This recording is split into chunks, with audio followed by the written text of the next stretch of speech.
ऐसा वातावरण बनाए, पहले पूरी तहसील स्तर पर, फिर पूरे जिला स्तर पर, फिर पूरे हर राज्य स्तर पर, फिर दिल्ली जाकर, और अनशन तो बिल्कुल लास्ट का मामला है, वो तो 5वां स्टेप है। लेकिन हमें पूरा पता है कि हम इस पूरे क्रमबद्ध तरीके से चलेंगे और आप सब लोग उसमें साथ दोगे तो हमें 5वें स्टेप तक जाना नहीं पड़ेगा। तो अब सबसे बड़ी बात, ये अभियान कौन कर रहा है, किसके नेतृत्व में हो रहा है, कौन सा संगठन है, पूरे भारतवर्ष में इतना बड़ा अभियान किसके नेतृत्व में हो रहा है? गौ माता के नेतृत्व। और इसके अध्यक्ष हैं नंदी बाबा, जो धर्म के साक्षात रूप हैं, जो हमारे शिव जी के अत्यंत प्रिय हैं। ऐसे नंदी बाबा इसके अध्यक्ष हैं और इस पूरे अभियान की संरक्षक हैं गौ माता। बाकी इस पूरे अभियान में अब किसी का नाम नहीं, किसी का फोटो नहीं, कोई संगठन नहीं, कोई दल नहीं, कोई संघ नहीं, कोई संत नहीं, कोई आगे, संत सब साथ में, पर किसी का नाम, किसी का फोटो, कोई संगठन, कोई दल बिल्कुल नहीं रहेगा। क्यों? क्योंकि जहाँ नाम आता है वहाँ काम बिगड़ जाता है। 1966 में इतना बड़ा आंदोलन सफल नहीं होने के पीछे कारण नाम।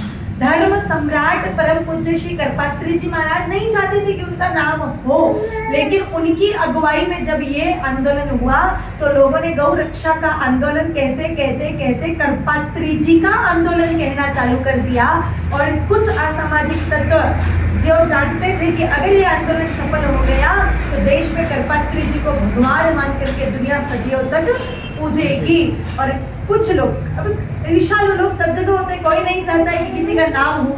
मनुष्य की वृत्ति होती है कि कोई किसी को आगे बढ़ना नहीं देना चाहता। इसीलिए कुछ असामाजिक तत्वों ने उस समय शांतिपूर्ण आंदोलन चल रहा था, उसमें बहुत उग्रवादी स्टेटमेंट जारी भीड़ में से ही कर दिया और वहीं से फिर हाथापाई चालू हुई, वहीं से फिर गोलीबारी चालू हुई। 1500 संत जिनकी लाशें मिली उनको गोलियों से भून दिया गया और कितनों को यमुना जी में बहाया और कितनों को गटर में बहाया, इसकी कोई गिनती नहीं है। तो इस बार कोई नाम नहीं, कोई चित्र नहीं, किसी का फोटो नहीं, कुछ भी नहीं आएगा।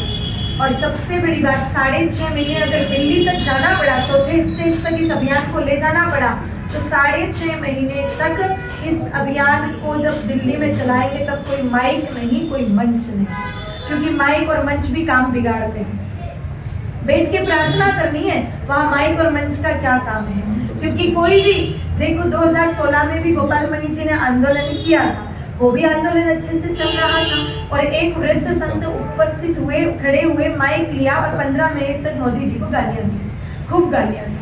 तो जो सामने जनता बैठी थी उन्होंने उनके भाषण पूर्ण होने के बाद ताली बजाई, बैठ गए वो महाराज जी। और उनके बाद दूसरे महाराज जी का नंबर आया, उन्होंने फिर माइक लिया और उन्होंने जितनी गालियां दी थी इन्होंने इतनी तारीफ चालू कर दी। इन्होंने मोदी जी को साक्षात भगवान सिद्ध कर दिया और जिन्होंने गाली पे ताली बजाई उन्होंने तारीफ पे भी ताली बजाई।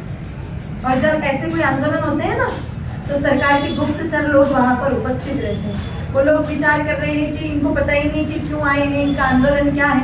एक गाली दे रहा है, एक तारीफ कर रहा है, सामने बैठे वाले महामूर्ख दोनों पे ताली बजा रहे हैं। तो फिर ऐसे अभियान को सरकार गंभीरता से लेती नहीं है। इसलिए इस बार कोई माइक नहीं, कोई मंच नहीं, कोई भाषण। 78 साल से भाषण ही तो दे रहे हैं, क्या किया है? भाषण देते देते गौओं को कटवाई तो रहे, एक दिन की भैया से 1000 गौ माताएं रोज की कट रही है, भाषणों से कुछ नहीं होगा।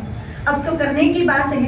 तो इसीलिए हम लोगों को एक साथ होकर के, अब मैं आपसे क्या चाह रही हूँ, केवल इतना चाह रही हूँ, ये सारा हमारा अभियान नहीं है। संतों ने इसकी योजना बनाई, संतों ने गुरुदेव भगवान को बताया, हमें लगा योजना तो बहुत तगड़ी बनाई है, तो गुरुदेव को अच्छा लगा, वो लग गए, हम लग गए संतों के आदेश से। और आपके बीच में आपको अच्छा लगे तो आप भी लग जाइए। लगने में करना क्या है?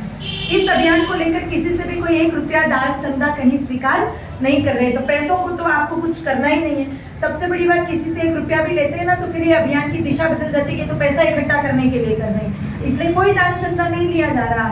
इसमें जबकि 2 बहुत बड़े खर्चे हैं। एक तो 6.5 महीने अगर दिल्ली में बैठना पड़ा, 30,000 लोग जिमेंगे क्या? ये बहुत बड़ा करोड़ों का खर्च है। तो दिल्ली के गोभक्तों ने आश्वस्त कर दिया है 30,000 नहीं 60,000 लोग आओगे तो भी भोजन की कमी आने नहीं देंगे। तो एक बहुत बड़ी समस्या का समाधान। दूसरा एक बहुत बड़ा खर्च है पत्रक, लोगों को प्रचार करने के लिए पैम्पलेट जो बांट रहे हैं। तो आप में से किसी को लगे कि अभियान अच्छा है और थोड़ा कर्तव्य गौ माता के नाते, सनातनी होने के नाते, गौ को माँ कहते हैं उसके नाते हमारा भी बनता है, तो किसी ने 5,000 पत्रक छपा दिए, किसी ने 500 छपा दिए, किसी ने 100 छपा दिए, किसी ने 1000 छपा दिए। क्षमता दे रखी है तो और ज्यादा, 1 लाख 2 लाख 5 लाख छपा। और प्रिंट कराकर अपने अपने एरिया में जितना हो सके उतना बांटिए, बस प्रचार करिए। और बात ये है कि अगर आप पत्रक अपनी तरफ से भी छपाओगे, सौजन्य नहीं लिखवा सकते हैं, अपने फर्म का नाम नहीं लिखा सकते, क्योंकि इस अभियान में सबसे महत्वपूर्ण है कि नाम और फोटो किसी का आना नहीं चाहिए। तो इस प्रकार से एक पूरी योजना संतों के द्वारा बनाई गई है। आप लोगों को सबसे पहले तो इस अभियान से जुड़ना है, ज़्यादा से ज़्यादा लोगों में प्रचार करना है। और दूसरा आपसे चाहते हैं कि आप अपने जीवन में 700 दिन यानी 2 सालों में से केवल 10 दिन इस अभियान को आप दें। 700 दिन में कितने चाहिए? केवल 10 दिन। 10 दिन। और ज़्यादा समय ना भी दो तो कोई नहीं, पर लेकिन 10 दिन दे देंगे। कैसे देंगे? एक तो 27 अप्रैल को